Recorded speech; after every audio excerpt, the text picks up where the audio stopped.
శ్రీమాత్రే నమః. సద్గురు జ్యోతిషాలయం 2024 సెప్టెంబర్ ద్వాదశ రాశుల యొక్క ఫలితాన్ని మనం తెలుసుకోబోతున్నాం. ఈ నెల గ్రహాల యొక్క కదలిక ఎలా ఉంది అంటే, సెప్టెంబర్ నెలలో రవి బుధుడు శుక్ర గ్రహాలు రాశులు మారడం జరుగుతుంది. రవి కన్యా రాశిలోను, బుధుడు సింహరాశిలోను, శుక్రుడు తులారాశిలోను సంచారం ప్రారంభించేస్తున్నారు. దీని ద్వారా ద్వాదశ రాశులకి ఎలా ఉండబోతుందో ఒక్కొక్క రాశిగా మనం విశ్లేషించుకుందాం. జ్యోతిషాస్త్రరీత్యా ద్వాదశ రాశుల్లో 7వ రాశి అయినటువంటి తులారాశి మిత్రులారా, మీరు చిత్తా నక్షత్రం 3, 4 పాదములు, స్వాతి నక్షత్రం 1, 2, 3, 4 పాదములు, విశాఖ నక్షత్రం 1, 2, 3 పాదాలకు జన్మించిన మీరు తులారాశి వారిగా పరిగణించబడుతున్నారు. ఈ సెప్టెంబర్ నెల మీకు శుభాశుభ ఫలితాలు ఎలా ఉన్నాయంటే, గత కొన్ని నెలలుగా మానసికంగా, సామాజికంగా, శారీరకంగా క్షోభ అనుభవిస్తున్నటువంటి మీకు కాస్త ఉపశమనం అని చెప్పచ్చు ఈ యొక్క తులారాశి వారికి. బుధుడు 10వ ఇంటికి, 5వ ఇంట్లోని శని తిరోగమనంలో, 11వ ఇంట్లో సూర్యుడు, కుజుడి నెల మొత్తం 9వ ఇంట్లో, 12వ ఇంట్లో రాహు మరియు కేతువు, బృహస్పతి 8వ ఇంట్లో గ్రహాలు ఉండడం వల్ల ఫస్ట్ ఉద్యోగులకు తీసుకుంటాం, జీతభత్యాలు పెరిగే అవకాశాలు ఉన్నాయి. వృత్తి వ్యాపార పరంగా రాబడి పెరిగే అవకాశాలు ఉన్నాయి. లీగల్గా కోర్టు వ్యవహారాలు ఏమైనా ఉంటే ఒక కొలిక్కి వచ్చే అవకాశాలు ఉంటాయి.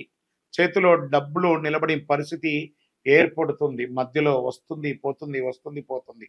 వైద్య ఖర్చులు కూడా పెరిగే అవకాశాలు ఉన్నాయి. నేను ఇదేదో మిమ్మల్ని బాధ పెట్టాలనో కష్టపెట్టాలనే కాదు, గ్రహాల యొక్క కదలిక ద్వారా జరిగే, నేను ఆ గ్రహ లెక్క ద్వారానే చెప్తున్నాను. తులారాశి మిత్రులారా, ఈ నెల కాస్త జాగ్రత్తగా ఉండాలి, తప్పదు. ఆస్తి వ్యవహారాల్లో రాజీ మార్గంలో పరిష్కరించుకోండి. వ్యాపారంలో కొన్ని ఆర్థిక సమస్యలు, డెట్స్ మీకు ఇచ్చిన వాళ్ళు ప్రెషర్ ఇచ్చే అవకాశాలు ఎక్కువ ఉన్నాయి. ఆర్థిక లావాదేవీల మధ్యలో చాలా లీగల్ ఇష్యూస్ వచ్చే అవకాశాలు ఉంటాయి, జాగ్రత్త. నిరుద్యోగులకి వెయిట్ చేయండి, మాస ద్వితీయంలో అవకాశాలు వస్తున్నాయి. కుటుంబ జీవితంలో భార్యాభర్తల మధ్య నెల ప్రారంభంలో సఖ్యత లోపం అవుతుంది. ఈ విషయం తెలిసిన తర్వాత కూడా మీరు సఖ్యత లోపం చేసుకోకూడదు, రాజీ ధోరణి అవలంబించండి. సమాజంలో గౌరవ మర్యాదలు పెరగడానికి మీరు చాలా ప్రయత్నం చేయాలి. ధన ప్రవాహం మాస ద్వితీయంలో గణనీయంగా పెరుగుతుంది. కుటుంబంలో సంతోషం పెరుగుతుంది. భార్యాభర్తల మధ్య అన్యోన్యత పెరుగుతుంది. మాస ద్వితీయంలో శత్రువుల వేధింపు కాస్త నెల మొత్తంలో అధికం ఉంటుందండి, తప్పదు. పరోక్షంగా కూడా మిమ్మల్ని ఇబ్బంది పెట్టే అవకాశాలు ఉన్నాయి. మీ ఖరీదైనటువంటి నగలు, వస్తువులు అవన్నీ కూడా జాగ్రత్తగా ఉంచుకోండి. ఇంట్లో వస్తువులు దొంగలించబడే అవకాశాలు ఉన్నాయి. కార్యాలయంలో ఉద్యోగం చేసే చోట కాస్త అపశృతి వచ్చే అవకాశాలు ఉన్నాయి. మీ మీద నిందలు పడే అవకాశాలు ఉన్నాయి. కొంతమందికి ఉద్యోగం తొలగిపోయే అవకాశాలు కూడా ఉన్నాయి. అలా చెప్పడానికి బాధపడుతున్నాను, కానీ తప్పదు, ప్రయత్నం చేయండి. అక్కడ అలా పోకుండా ఉండడానికి మీరు ఏమేమి మార్గాలు ఉన్నాయో తీసుకోండి. వ్యాపారంలో పురోగతి మాస ద్వితీయంలో ఉంటుంది. మీ యొక్క పోటీదారులు చాలా ఇబ్బంది పెట్టే అవకాశాలు ఉన్నాయి. ప్రభుత్వం నుంచి కూడా మీకు స్ట్రెస్, మీరు ఏదో పర్మిషన్స్ కోసం పెట్టిన లెటర్స్ కానీ లేకపోతే ఇంకోటైనా ఏదైనా ఉంటే కూడా అది కూడా కాస్త జాప్యం అయ్యే అవకాశాలు బాగా ఉన్నాయి. క్రీడాకారులకి సాహసోపేతమైనటువంటి క్రీడల్లో పాల్గొనేటప్పుడు చాలా జాగ్రత్తగా వ్యవహరించండి. మానసిక ఒత్తిడి, స్ట్రెస్ పెరుగుతూ ఉండడం వల్ల కొంచెం మైగ్రేన్ లాంటిది మీకు వచ్చే అవకాశాలు ఉన్నాయి. దినచర్యను మంచి చక్కగా వ్యాయామం లాంటిది చేయండి. ఈ నెల కాస్త ఇబ్బందిగా ఉంది కాబట్టి ఏదైనా తీర్థాటనం, క్షేత్రానికి వెళ్ళి ఇష్టదైవాన్ని ప్రార్థన చేయండి. రాజకీయ నాయకులకి ఇది గడ్డు కాలం, తస్మాత్ జాగ్రత్త. షేర్ మార్కెట్ అస్సలు ముట్టుకోవద్దు. మీడియా రంగం వారికి కూడా మిశ్రమమే. ఐటీ రంగంలోనే చాలా మార్పులు జరగబోతున్నాయి.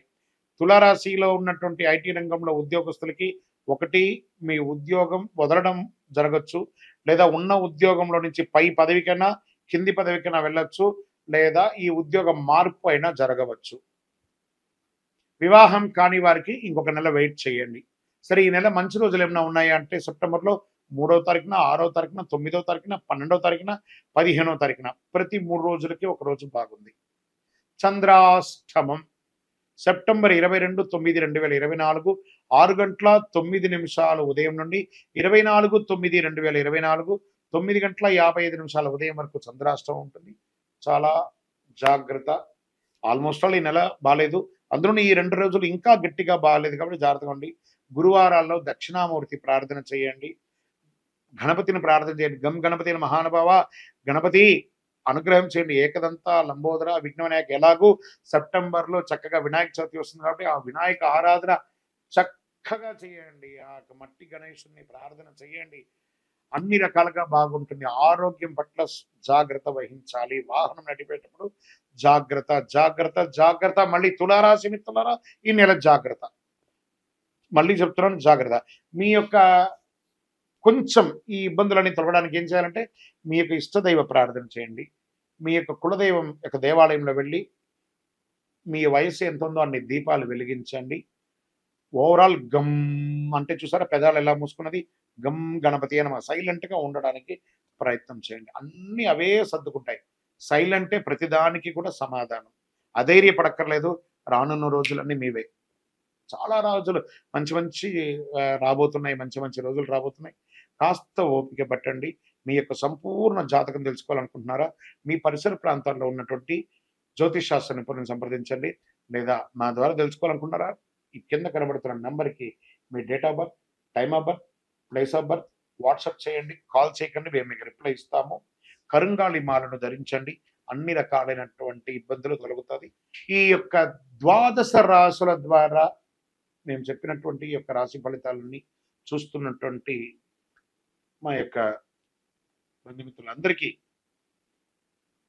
నమస్సుమాంజలు. మీరందరూ కూడా ఆయురారోగ్య ఐశ్వర్య భోగభాగ్యాలతో ఉండాలని అఖిలాండ కోటి బ్రహ్మాండ నాయకుడు శ్రీ ధర్మశాస్త్ర అయ్యప్ప స్వామి వారిని ప్రార్థన చేసుకుంటున్నాం. తిరుపతిలో అయ్యప్ప స్వామి వారి 18 అవతారాల దేవాలయాన్ని బ్రహ్మశ్రీ డాక్టర్ చంద్రమౌళి గురుస్వామి గారు నిర్మించారు. మీకోసమే మీరు తిరుపతికి వచ్చినప్పుడు కపిలి తీర్థానికి దగ్గరలో జీవకోణ అనే ప్రాంతంలో ఈ దేవాలయం నిర్మించాం. దర్శించుకోండి. మీకోసం మన దేవాలయంలో లోకక్షేమం కోసం ప్రార్థన చేస్తాను. వందే మాతరం, వందే మాతరం, వందే మాతరం. భాద్రపద మాసం వచ్చేసింది. భాద్రపదం అనగానే మనకేం గుర్తుకొస్తుంది? ఆ ఎలుక మీద ఉన్నటువంటి వినాయకుడు. దండాలయ్య ఆ గణపతికి వచ్చేస్తుంది. ఆ స్వామి వారికి పిల్లలకి అందరికి ఏం గుర్తుకొస్తుంది? కుడుములు, ఉండ్రాళ్ళు, లడ్లు ఇవే గుర్తుకొస్తాయి. క్లే గణేష, తర్వాత మట్టి గణపతి లేదా విగ్రహాలు, మండపారాధనలు ఎక్కడ చూసినా పండగ వాతావరణమే. పండగనే. గణపతి వచ్చేసారంటే పండగ తీసుకొచ్చేస్తున్నాడనే ఒక పేరు. అలాంటి భాద్రపద మాసంలో ఎంత అద్భుతమైనటువంటి మాసం తెలుసా? ఈ భాద్రపద మాసం రాని అసలు భాద్రపదం అనగానే అందరికీ గుర్తుకొచ్చేది వరాహ జయంతి, వామన జయంతి, ఋషి పంచమి, ఉండ్రాళ్ల తద్దే, పితృదేవతలకి ఉత్తమాగతులు కల్పించే పితృపక్షాలు ఇవన్నీ కూడా గుర్తుకొస్తాయి. ఈ మాసానికి ఎన్నో అద్భుతాలు ఉన్నాయి. దేవతల పూజలకి, పితృదేవతల పూజలకు కూడా ఉత్కృష్టమైనటువంటి మాసం భాద్రపద మాసం. చాంద్రమానం ప్రకారం భాద్రపద మాసం 6వ మాసంగా మారుతుంది. అంటే 6th. ఈ మాసంలోని పౌర్ణమి తిథి నాడు చంద్రుడు పూర్వభాద్ర నక్షత్రం సమీపంలో కానీ ఉత్తరాభాద్ర నక్షత్రం సమీపంలో కానీ ఉండడం వల్ల ఈ మాసానికి భాద్రపద మాసం అని పేరు వచ్చింది. భాద్రపద మాసం వర్ష ఋతువులో 2వ మాసం. మాళవీయ రాజయోగంలో ఈ రాసులు ధనయోగాన్ని ప్రకటించాడు శుక్రుడు. భాద్రపద మాసంలో శుక్లపక్షం దేవతా పూజలకు ఉత్కృష్టమైనటువంటి కాలంగా, కృష్ణపక్షం పితృదేవతల ఆరాధనకు అత్యంత ప్రీతికరమైనటువంటి ఇటు దేవతలు ఇటు పితృలు అందరిని పూజించే ఒక అద్భుతమైనటువంటి మాసం చెప్పొచ్చు. దుష్ట శిక్షణ, శిష్టరక్షణ కొరకు శ్రీ మహావిష్ణువు దశావతారాలు ధరించినట్టు అందరికీ తెలిసిన విషయమే. అందులో అట్టి దశావతారంలో 3వ అవతారమైనటువంటి వరాహ అవతారాన్ని శ్రీమన్నారాయణుడు భాద్రపద మాసంలో దుష్ట శిక్షణ కోసం తీసుకొచ్చారు. ఇంత అద్భుతమైనటువంటి మాసం. పితృలు అంటే తల్లిదండ్రులు మాత్రమే కాదండి, వారి పితృలు మనకి ఎంతో కాలం నుంచి వచ్చినట్టు తాత ముత్తాతలు వాళ్ళందరూ కూడా పితృలే అనమాట. 15 రోజులు శుభ కార్యక్రమాలు, పండగలు, పబ్బాలు, ఆర్భాటం. దాని తర్వాత మహాలయ పక్షం, పితృలు ఇవన్నీ చేస్తున్నాను చూస్తారా. అందుకే ఈ యొక్క భాద్రపద మాసానికి చాలా ఉన్నతమైనటువంటి ఒక పేరుంది. ఈ నెలలో ముహూర్తాలు ఉండవు, కానీ పూజలు ఉంటాయి. విజయోస్తు.